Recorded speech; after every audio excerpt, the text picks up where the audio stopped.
The Book of Esther, Chapter 6.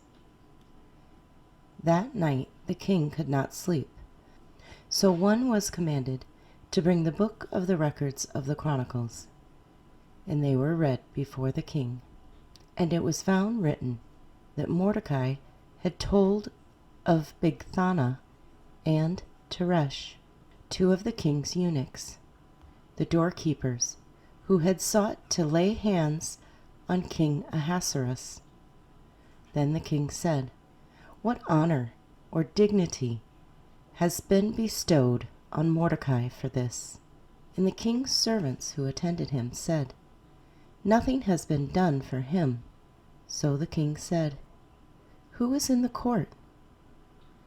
Now Haman had just entered the outer court of the king's palace to suggest that the king hang Mordecai on the gallows that he had prepared for him. The king's servants said to him, "Haman is there, standing in the court."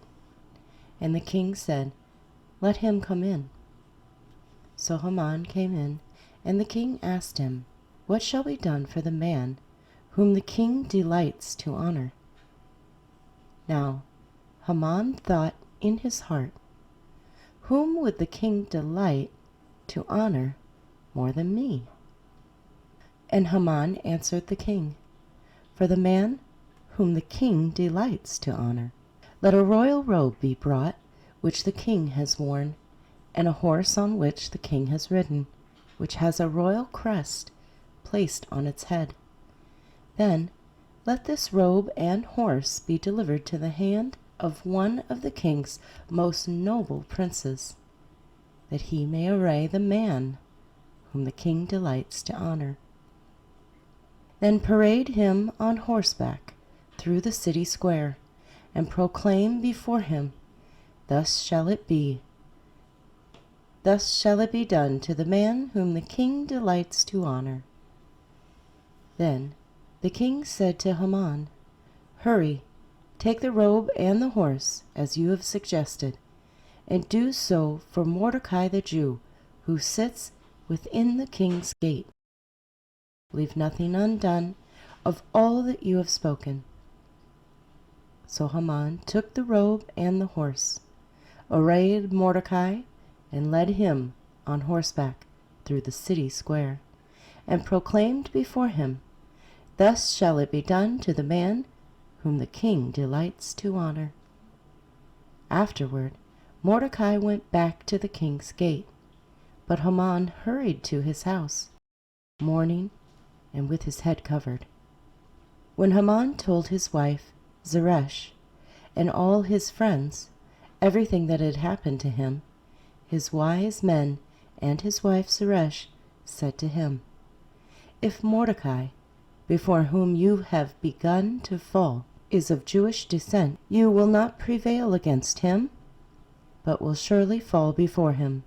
While they were still talking with him, the king's eunuchs came and hastened to bring Haman to the banquet which Esther had prepared. Esther, chapter 7. So the king and Haman went to dine with Queen Esther. And on the second day, at the banquet of wine, the king again said to Esther, "What is your petition, Queen Esther? It shall be granted to you. And what is your request? Up to half the kingdom it shall be done." Then Queen Esther answered and said, "If I have found favor in your sight, O king, and if it pleases the king, let my life be given me at my petition, and my people at my request.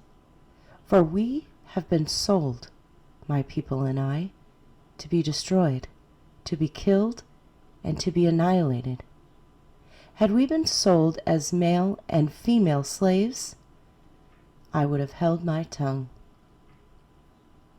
Although the enemy could never compensate for the king's loss.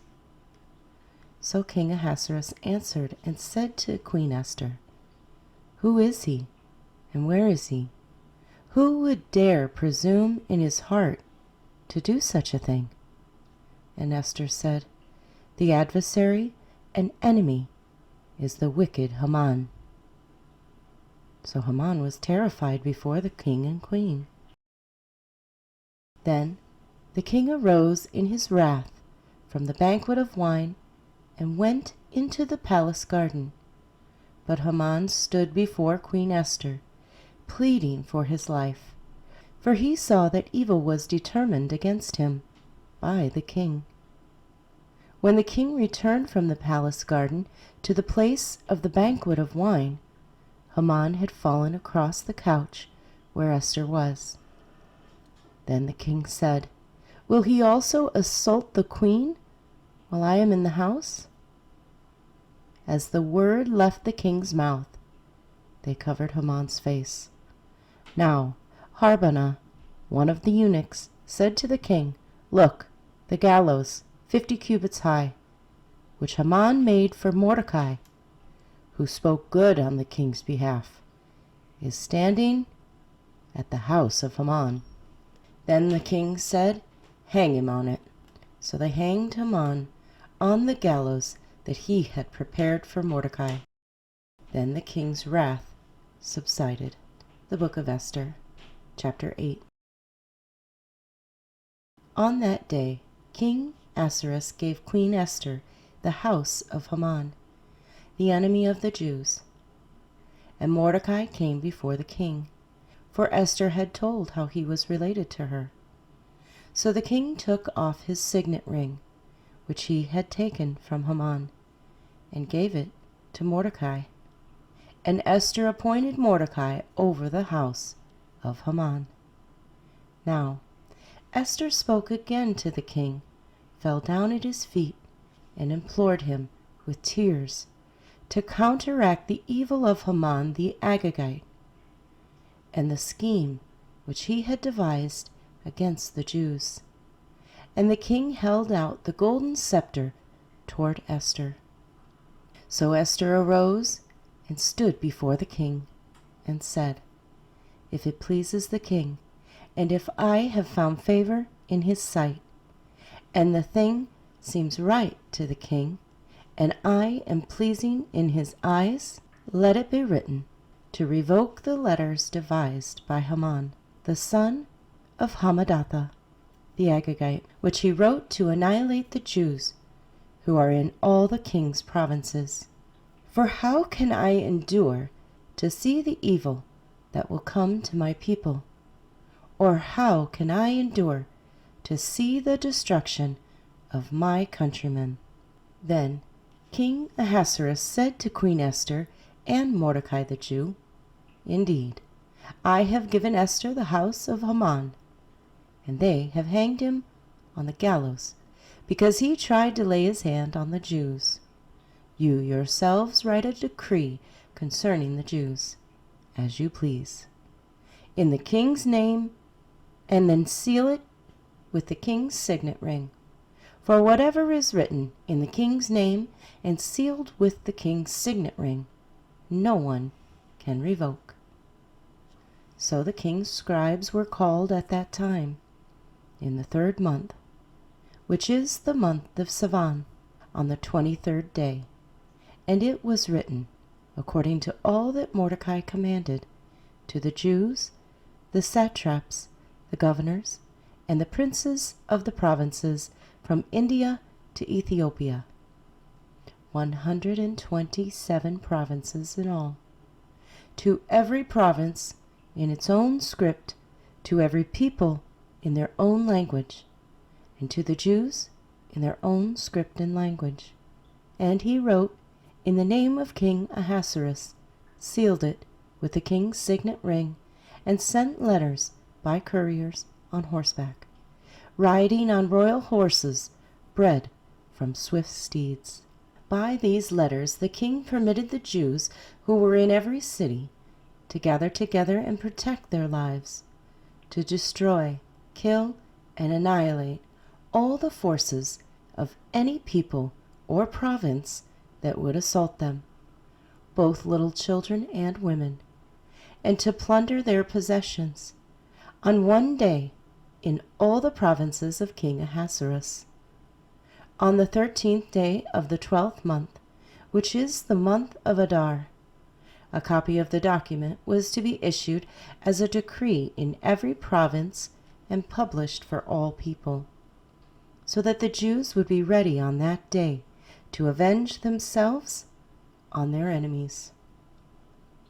The couriers who rode on royal horses went out, hastened, and pressed on by the king's command, and the decree was issued in Shushan, the citadel. So Mordecai went out from the presence of the king in royal apparel of blue and white, with a great crown of gold and a garment of fine linen and purple. And the city of Shushan rejoiced and was glad. The Jews had light and gladness, joy and honor. And in every province and city, wherever the king's command and decree came, the Jews had joy and gladness, a feast and a holiday. Then many of the people of the land became Jews, because fear of the Jews fell upon them. Esther chapter 9. Now, in the 12th month, that is, the month of Adar, on the 13th day, the time came for the king's command and his decree to be executed. On the day that the enemies of the Jews had hoped to overpower them, the opposite occurred, in that the Jews themselves overpowered those who hated them. The Jews gathered together in their cities throughout all the provinces of King Ahasuerus to lay hands on those who sought their harm. And no one could withstand them, because fear of them fell upon all people. And all the officials of the provinces, the satraps, the governors, and all those doing the king's work helped the Jews, because the fear of Mordecai fell upon them. For Mordecai was great in the king's palace, and his fame spread throughout all the provinces. For this man Mordecai became increasingly prominent. Thus the Jews defeated all their enemies with the stroke of the sword, with slaughter and destruction, and did what they pleased with those who hated them. And in Shushan, the citadel, the Jews killed and destroyed 500 men. Also Parshandatha, Dalphon, Aspatha, Poratha, Adaliah, Aridatha, Parmashta, Arisai, Aradai, and Vejazatha. The 10 sons of Haman, the son of Hammedatha, the enemy of the Jews, they killed, but they did not lay a hand on the plunder. On that day the number of those who were killed in Shushan the citadel was brought to the king. And the king said to Queen Esther, "The Jews have killed and destroyed 500 men in Shushan the citadel, and the 10 sons of Haman. What have they done in the rest of the king's provinces? Now what is your petition? It shall be granted to you. Or what is your further request? It shall be done." Then Esther said, "If it pleases the king, let it be granted to the Jews who are in Shushan to do again tomorrow according to today's decree, and let Haman's 10 sons be hanged on the gallows." So the king commanded this to be done. The decree was issued in Shushan, and they hanged Haman's 10 sons. And the Jews who were in Shushan gathered together again on the 14th day of the month of Adar, and killed 300 men at Shushan, but they did not lay a hand on the plunder. The remainder of the Jews in the king's provinces gathered together and protected their lives, had rest from their enemies, and killed 75,000 of their enemies. But they did not lay a hand on the plunder. This was on the 13th day of the month of Adar. And on the 14th of the month they rested and made it a day of feasting and gladness. But the Jews who were at Shushan assembled together on the 13th day, as well as on the 14th. And on the 14th of the month they rested, and made it a day of feasting and gladness. Therefore the Jews of the villages who dwelt in the unwalled towns celebrated the 14th day of the month of Adar with gladness and feasting, as a holiday, and for sending presents to one another. And Mordecai wrote these things and sent letters to all the Jews, near and far, who were in all the provinces of King Ahasuerus, to establish among them that they should celebrate yearly the 14th and 15th days of the month of Adar, as the days on which the Jews had rest from their enemies, as the month which was turned from sorrow to joy for them, and from mourning to a holiday, that they should make them days of feasting and joy, of sending presents to one another and gifts to the poor. So the Jews accepted the custom which they had begun, as Mordecai had written to them, because Haman, the son of Hammedatha the Agagite, the enemy of all the Jews, had plotted against the Jews to annihilate them, and had cast pur, that is, the lot, to consume them and destroy them. But when Esther came before the king, he commanded by letter that this wicked plot which Haman had devised against the Jews should return on his own head, and that he and his sons should be hanged on the gallows. So they called these days Purim, for the name pure. Therefore, because of all the words of this letter, what they had seen concerning this matter, and what had happened to them, the Jews established and imposed it upon themselves and their descendants, and all who would join them, that without fail they should celebrate these 2 days every year, according to the written instructions and according to the prescribed time, that these days should be remembered and kept throughout every generation, every family, every province, and every city, that these days of Purim should not fail to be observed among the Jews, and that the memory of them should not perish among their descendants. Then Queen Esther, the daughter of Abihail, with Mordecai the Jew, wrote with full authority to confirm this second letter about Purim. And Mordecai sent letters to all the Jews, to the 127 provinces of the kingdom of Ahasuerus, with words of peace and truth, to confirm these days of Purim at their appointed time, as Mordecai the Jew and Queen Esther had prescribed for them, and as they had decreed for themselves and their descendants concerning matters of their fasting and lamenting. So the decree of Esther confirmed these matters of Purim, and it was written in the book. Esther, chapter 10. And King Ahasuerus imposed tribute on the land and on the islands of the sea. Now all the acts of his power and his might, and the account of the greatness of Mordecai, to which the king advanced him, are they not written in the book of the Chronicles of the kings of Media and Persia?